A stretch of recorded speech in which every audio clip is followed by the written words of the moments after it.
Hi, this is Sarit Switzer, and welcome to the It Is Taught podcast, a podcast devoted to the teachings of Rabbi Shneur Zalman of Liadi as recorded in his most famous work, the Tanya.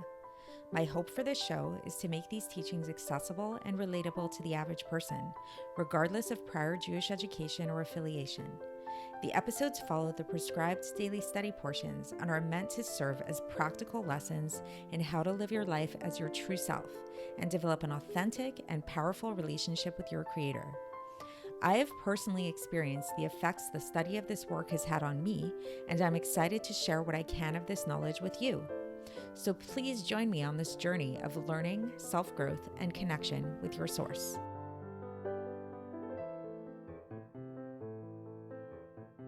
Hi, and welcome to the It Is Taught podcast. This is episode 194 for the 5th of Sivan in a leap year. So one thing that's come up in my many years at this point of studying yoga and delving into meditation and things like that, one thing that I've come across is the idea of a candle meditation. So I don't know if any of you listeners have ever experienced participating in a candle meditation, but it can be quite powerful. So what it basically involves is sitting kind of not too far, not too close from a candle, and really focusing on the flame of the candle and really watching it flicker, watching it move, watching the various colors that are inside of this, inside of the flame. And it can bring a lot of focus and alertness and also a state of kind of like calm to the mind. So I think this is really interesting to think about how even in non-Jewish cultures, there seems to be this fascination with candles, with fire, with that kind of thing.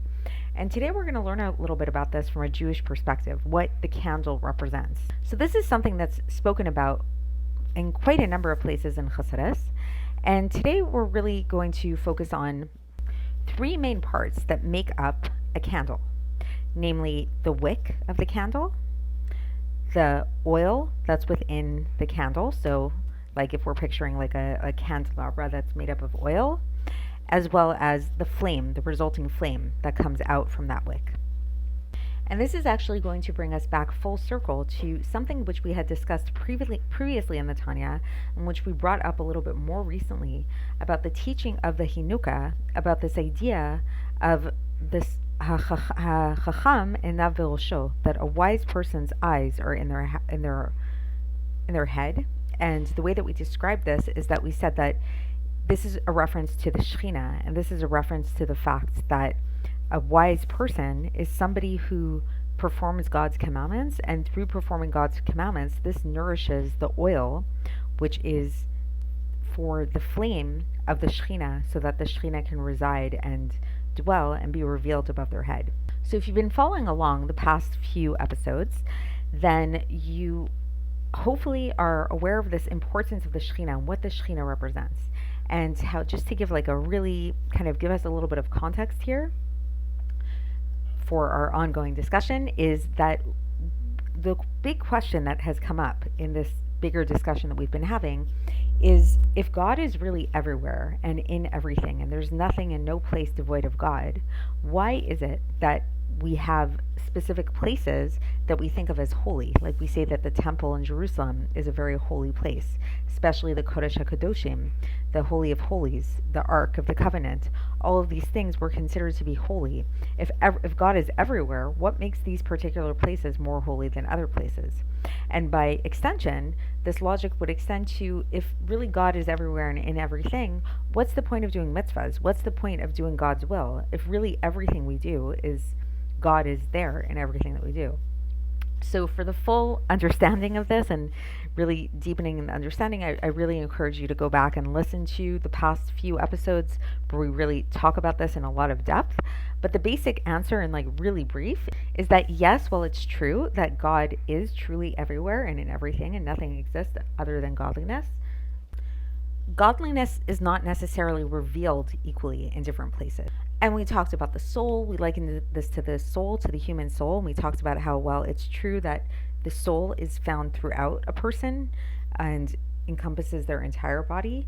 We can say that there is something special about the brain in the sense that the soul is a little bit more manifest from there. And it's kind of like the nerve center and the hub spot from which all the vitality flows to the rest of the body.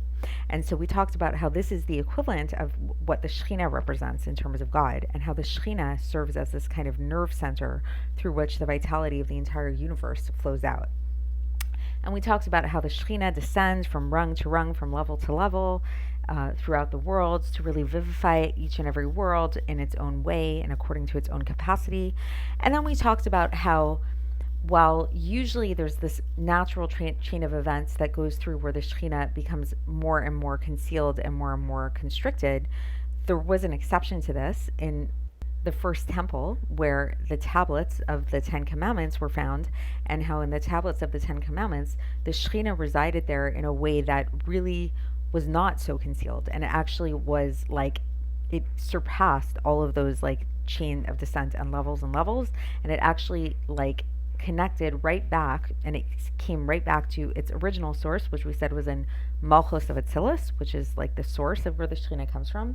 And then we talked about how in the second temple, while this more miraculous way of transmitting the Shekhinah from its source was no longer there, the Shekhinah still was to be found specifically within the Holy of Holies of the second temple. And then finally we talked about how nowadays, when we don't have any temple, where is the Shekhinah to be found? The Shekhinah is found in the halachos, and the Jewish laws, in Torah law, because ultimately Jewish Torah law is God's will and wisdom, and that this is really where the Shekhinah comes from. Like, this is the ultimate, this is what is higher than the Shekhinah, and that's what allows the Shekhinah to become vested throughout all the world, is God's will and wisdom. So this is what the Torah represents, specifically the laws of the Torah and the mitzvos. So this is why nowadays the way that we can really manifest the Shekhinah down here is through specifically learning Jewish law, studying Jewish law, really getting into depth and delving into that. So that brings us to our discussion today, and we're going to talk about candles. So what does this have to do with candles, you may ask? So let's talk about these three aspects of a candle, and then let's also reference back to what the Hinukah said about how in order for us to give oil to that candle that will bring down the Shekhinah, we need to engage in good deeds. So first, let's start off. Let's look at a candle. So again, we're looking at the wick of the candle, we're looking at the oil of the candle, and then we're looking at the flame of the candle. So there's obviously a connection between all three of these things, that in order to produce a flame of the candle, which is ultimately what we need, what we want, what we're looking for, that's the purpose of the candle, we need both the oil and the wick. If we just have the oil and no wick, it's not going to work. If we just have the wick and no oil, it's going to burn out really quickly, and we're not going to have much of a flame. We need both. However, in this situation of the oil and the wick, what really gets sacrificed more than anything is that wick. So in order to produce this flame, the wick really needs to give itself over, to sacrifice itself, so to speak, so that the more the wick, and again, we do need that oil for the wick to burn slowly, but nevertheless the wick is burning, and the wick is slowly diminishing in size, and until eventually it becomes totally extinguished, like it's totally nullifying itself for this cause for the flame. So how does this translate into our service of God and to our spirituality, and this whole idea of the Hinukah saying that the oil is the good deeds that allow us to bring the Shekhinah down and all of that? So in the analog, as we'll learn, so yes, the oil are the good deeds, which at first glance might seem kind of strange if like you've seen references to oil throughout Judaism and other places.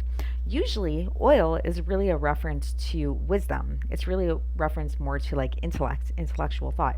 This is one of the reasons why oil is such a prevalent aspect of the holiday of Hanukkah. So the simple idea in the holiday of Hanukkah, and maybe I'm going on a little bit of a tangent here, but bear with me, is that we know that we eat latkes and we eat donuts that are fried in oil because it's a reference to, and it's in memory of the fact that we found this little jug of oil which was totally pure and had not been tainted at all or impurified, and it was supposed to only last for a little bit, and in fact it lasted for 8 full days. So that's kind of like the simple explanation as to why oil is such a prevalent theme in the story of Hanukkah. But another reason why is because what Hanukkah was really all about was about this idea of the Greeks trying to taint the wisdom of Judaism. They were trying to they were okay with Jewish people staying Jewish and with studying Torah and keeping mitzvahs, but they wanted the Jewish people to just see Judaism and Torah as a philosophy. They wanted to take away the divinity of it. So this was a reference to the oil, because oil, again, usually is a reference to wisdom. So coming back to our discussion today, so if oil is usually a reference to wisdom, why does the Hinuka specifically say that it's the good deeds that bring oil to this flame that's going to draw down the Shekhinah? So the reason why, as we'll learn, is because we're not just talking about any random good deeds. Like when the Hanukkah says, do good deeds, this is going to build up that oil to bring down Hashem's Shekhinah. So what kind of good deeds are we talking about? Are we talking about just like smiling at a person, bringing somebody, helping somebody cross the street, things like that? Well, maybe that those definitely are good deeds and they might fall into this category. But in a bigger picture, what the Hinuka was referring to is the mitzvahs, are the halachas, the Jewish law. Because as we learned, what is Jewish law? What is halacha other than God's will and wisdom? So in fact, these good deeds that we're engaging in are wisdom. They're actually the wisdom of God. So this makes sense now why it's a reference to oil. Okay, so now what about the wick? Where does the wick come in? So the wick, as we'll learn, is a reference to the animal soul, the vital soul, which vivifies the body, which, as we've learned previously in Tanya, and if you've been following along, maybe this will be familiar to you, is that in order to do God's commandments, we actually need the animal soul. It's very essential. So it's like at first glance, when we first learn about the animal soul, and we learn about its like really selfish tendencies and how coarse it is, we might feel like we want to just get rid of it and we want to ignore it as much as possible. But then we learn that in fact, no, in fact, there's a really big purpose to the animal soul, and that in fact, the animal soul is essential to God's plan, and it's essential to allowing the godly soul to fulfill its mission, to fulfill its purpose down here. However, just like that wick that in the example of like a physical candle needs to actually lose itself, needs to sacrifice itself for that flame to come about, so too does the vital soul, the animal soul, need to learn how to sacrifice itself to subdue itself. In the case of a tzaddik, it means really subduing its nature in a full sense, like really transforming itself in a full way from being like this dark, coarse animal really into something holy. And in the case of the Beinonim, which is most of us anyways, it's about really transforming at least the garments of our soul, of our animal soul, to make them a little bit more holy. And then finally we come to the flame, which the flame is that light of the Shekhinah, which we're striving for, which we're trying to manifest here in this world. It's true, pure godliness in an unadulterated format, which is really what we're trying to do. We're trying to bring that down here. And so now we can really understand how all of this works and what the purpose of our lives really is. And it's a really nice way to conclude the Tanya, because again, I don't know if I mentioned this in the beginning of the episode today, but today actually is really special because we're concluding the first section of the Tanya, which is called Likkutei Amarim. It's the first book of the Tanya. So this kind of section really brings it all together, and it really teaches us that this is our ultimate purpose, and it's something that's really attainable to all of us, to bring Hashem's Shekhinah down here to rest on top of every single one of us. And the way that we do that is by really working on trying to burn ourselves, to sacrifice our animal souls for this purpose, for the purpose of serving God. Just like the wick's ultimate purpose is there in order to produce that flame, in order to be extinguished, that's really what we're trying to do. So that doesn't mean, when we say extinguish, it doesn't mean, God forbid, like becoming a martyr or neglecting ourselves or anything like that. By contrast, when we actually learn Torah, when we actually see what's asked of us to do, it's actually there to nourish ourselves, to nourish our souls, but in a way where the focus is really on God. The focus is on that Shekhinah, and we utilize every single part of our bodies and our animal souls for this purpose. So let's get straight into the text, and I think we'll understand this a little bit more as we get through it. So the Alter Rebbe begins, and he cites the Hinuka, as we mentioned. And this is from the Zohar, and in chapter 35 of the Zohar, where it says that there's a supernal light that is kindled on a Jewish person's head, and this is the Shekhinah, which requires oil. So then the meaning of this, explains the Alter Rebbe, is this oil. What is this oil? Is that it is chokhmah, because chokhmah, wisdom, is referred to as oil. as we were talking about. And so now, furthermore, so what is this wisdom? What is this oil? These are the 613 commandments, which came directly from God's wisdom. So now, in order for the light of the Shekhinah, so in this case, the Shekhinah is the flame, to be able to hold on to the wick, which is, what is the wick? The wick is the vitalizing soul, which is found in the body, which is called a wick by way of analogy. So it just like with a physical candle, like we were talking about in the introduction, the light, the flame happens. Like, how is there a flame on the candle? It's through this wick becoming diminished, through the wick becoming burnt up and annihilated. And this wick that gets burnt up turns into fire. So that this is how the light of the Shekhinah can rest on the godly soul, through the annihilation and like the destruction of the animal soul and its transformation from darkness into light and from bitterness into sweet. And this is what happens in the case of tzaddikim. So again, just to break that down, so it's like, just like with a physical candle, you have the flame of the candle. And how does that flame get produced? It gets produced through the wick being burnt down. And so then in the analog, what we're talking about is, in the case here, the flame is the Shekhinah. And the Shekhinah wants to rest and reside in the godly soul. So the way that it does this is through a similar kind of wick, so to speak, being burnt up. And this, in this case, is the animal soul, which is enclosed within the body. And this transforms like in the ultimate sense, like in the truest sense of how this would happen, is where the darkness of the animal soul would be transformed into light, or bitterness into sweetness.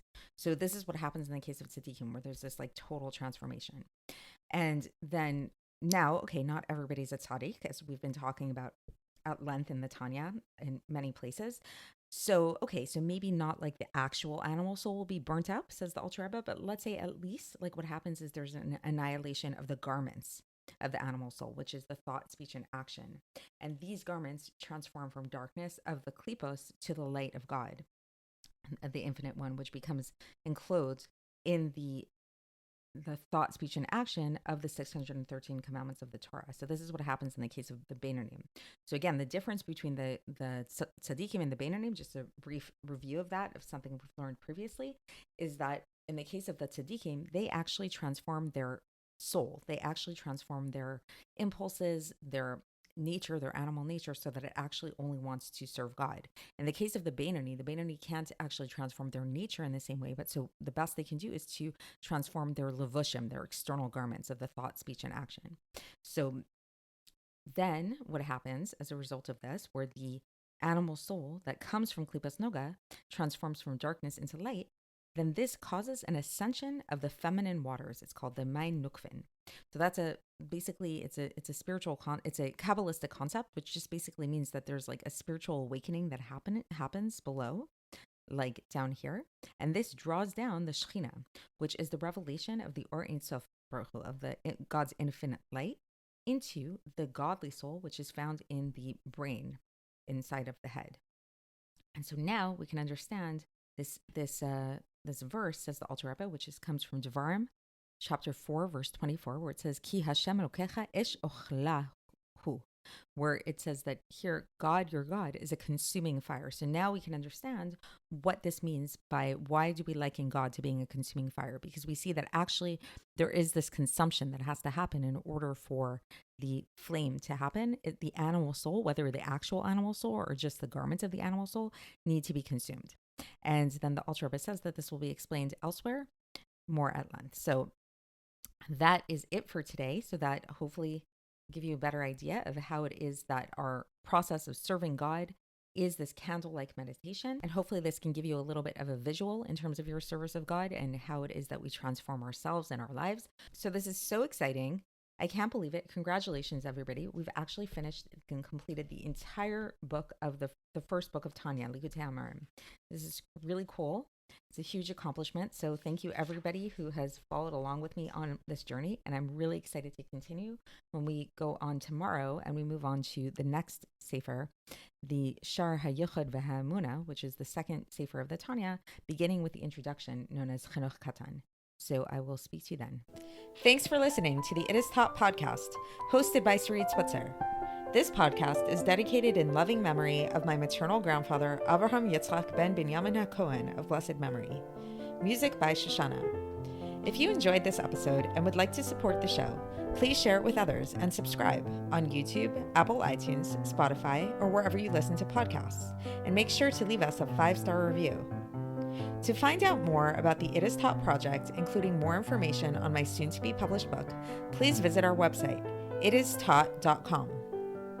To catch the latest from me, follow me on Facebook, Instagram, and Twitter. Looking forward to speaking with you tomorrow, and until then, have a great day.